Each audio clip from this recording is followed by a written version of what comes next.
আল্লাহ রাব্বুল আলামিন দুনিয়া সৃষ্টি করার পর থেকে নিয়ে আল্লাহ রাব্বুল আলামিনের বিধান হিসাবে ফয়সালা হিসাবে আল্লাহ রাব্বুল আলামিন যে দুইটা ফয়সালা করেছেন, একটা হলো যে মানুষ যতদিন বেঁচে থাকবে একমাত্র কার গোলামি করবে বলেন? একমাত্র আল্লাহর গোলামি। মানুষ যতদিন দুনিয়ার মধ্যে বেঁচে থাকবে একমাত্র আল্লাহর গোলামি করবে। আল্লাহর গোলামির মধ্যে কোনো অংশীদারিত্ব করা যাবে না, ঠিক কিনা বলেন? আল্লাহ রাব্বুল আলামিন এটাকে কোরআনের ভাষায় বলতেছেন, ওয়াকাযা রাব্বুকা আল্লা তা'বুদু ইল্লা ইয়্যাহু ওয়া বিল ওয়ালিদাইনি ইহসানা। আল্লাহ রাব্বুল আলামিন বলতেছেন, ওয়াকাযা রাব্বুকা আল্লা তা'বুদু, আল্লাহ পাকের নির্দেশ ফয়সালা হলো যে একমাত্র তোমরা আল্লাহর ইবাদত করবে এবং আল্লাহর ইবাদতের মধ্যে কাউকে অংশীদারিত্ব করা যাবে না, ঠিক কিনা বলেন? আজকে মুসলমান আল্লাহর গোলাম, শুনে রাখো, আমরা এমন একটা পর্যায়ে চলে গেলাম, আমরা আল্লাহর সন্তুষ্টি আল্লাহর গোলামি বাদ দিয়ে আমরা আজকে দুনিয়ার গোলামি করতে লাগলাম, ঠিক কিনা বলেন? অথচ আল্লাহ পাক বলতেছেন একমাত্র আল্লাহর ইবাদত করতে হবে। আজকে দেখুন বর্তমান সমাজের মধ্যে এমনও দেখা যায় আল্লাহকে মসজিদে আসি সেজদা দেয়, আবার মাজারে গিয়ে বাবারও সেজদা দেয়, ঠিক কিনা বলেন? অথচ আল্লাহ পাক বলতেছেন একমাত্র আমার ইবাদত করতে হবে, আমার ইবাদত ব্যতীত কোনো কারো ইবাদত করা যাবে না।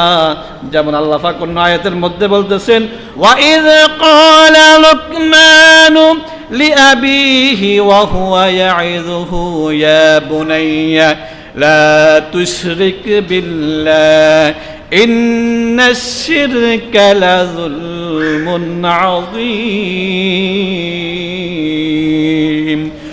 লোকমান হাকিম এমন একজন জ্ঞানী ছিলেন, তিনি তার সন্তানকে নসিহত করতেছেন, ইয়া বুনাইয়া, হে আমার বৎস, আমার সন্তান, লা তুশরিক বিল্লাহ, তুমি আল্লাহর সাথে কাউকে অংশীদারিত্ব করবে না, আল্লাহর সাথে কাউকে কি করবে না বলেন? শিরক করা যাবে না।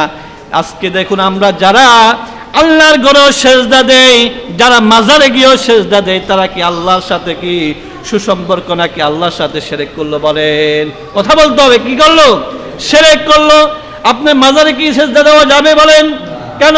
একমাত্র আল্লাহ পাক বলেছেন এই কপাল একমাত্র আমার সামনে ঝুঁকানো যাবে, আমি ছাড়া দুনিয়ার কাউকে সেজদা করা যাবে না।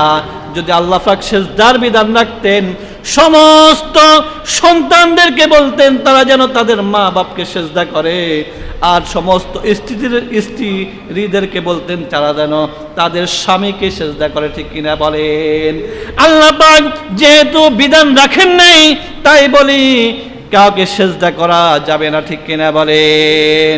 তাহলে আল্লাহ পাক বলতেছেন কি, যে যারা শিরক করবে সেজদা দেবে মাজারে গিয়ে, আল্লাহ পাক এই গুনাহ কখনো কি করবেন না।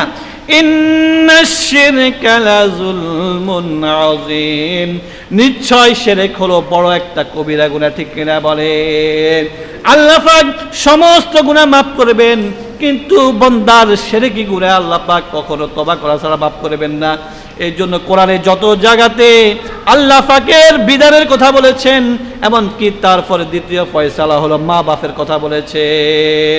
আল্লাহ পাক যত জায়গাতে কোরআনে নিজের কথা বলছেন, তত জায়গাতে মা বাপের খেদমতের কথা, মা বাপের অনুগত্য করা, এমনকি আল্লাহর পরে একমাত্র মা বাপের সাথে সুন্দর ব্যবহার করতে হবে, ঠিক কিনা বলেন?